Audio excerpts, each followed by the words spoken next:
शिवसेना शिंदे गुट के नेता संजय शिरसाट ने उबाठा गुट पर निशाना साधते हुए कहा कि हमारी पार्टी के बारे में दलालों को बोलने का हक नहीं है। उन्होंने आरोप लगाया कि विधानसभा चुनाव के दौरान टिकट बांटने में पैसा का लेन देन हुआ था और इसी कारण उबाठा का मराठवाड़ा में कोई अस्तित्व नहीं बचा। संजय शिरसाट ने ठाकरे गुट और शरद पवार के गुट पर जमकर हमला बोला और लव जिहाद के खिलाफ सख्त कानून की मांग की। उनके बयान से महाराष्ट्र की राजनीति में एक नई बहस छिड़ गई है।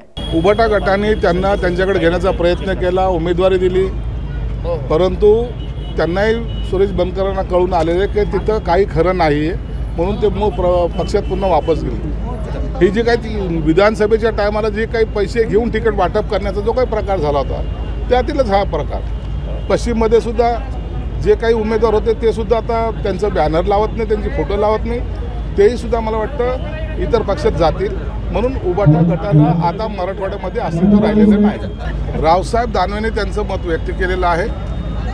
त्या ठिकाणची परिस्थिती काय आहे, कशी आहे या संदर्भामध्ये मी सुद्धा सिल्लोडला जाणार आहे, म्हणून या सर्व बाबी ज्या नेहमी ठिकाणच्या धनी असतात त्या ठिकाणी आपण भेट दिल्यानंतर याबद्दलचा मी स्पष्टपणे खुलासा करतो। पण या सगळ्या उल्लेखाचा परिणाम काय झाला आहे, त्यांनी ही सगळी गोष्ट मुख्यमंत्र्यांच्या कानी टाकली पाहिजे।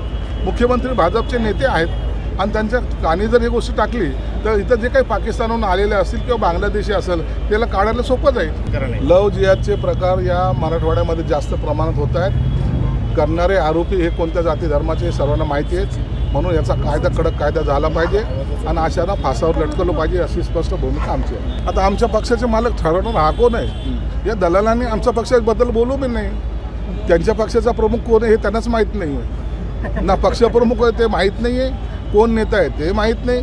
कोणीही उठतं सकाळी बोंबलतं आणि त्यांचा पक्ष चालतो।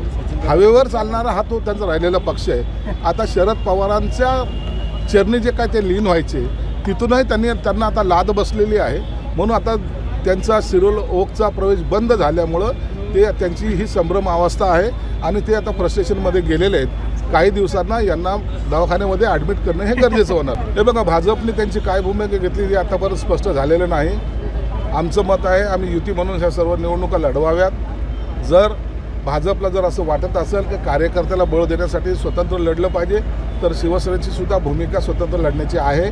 शिवसेनासुद्धा स्वतंत्र लढेल आणि मग त्यांच्याप्रमाणे जर त्यांना जर निवडणुकीनंतर जर युती करायची असेल त्यालाही आमची सहमती आहे।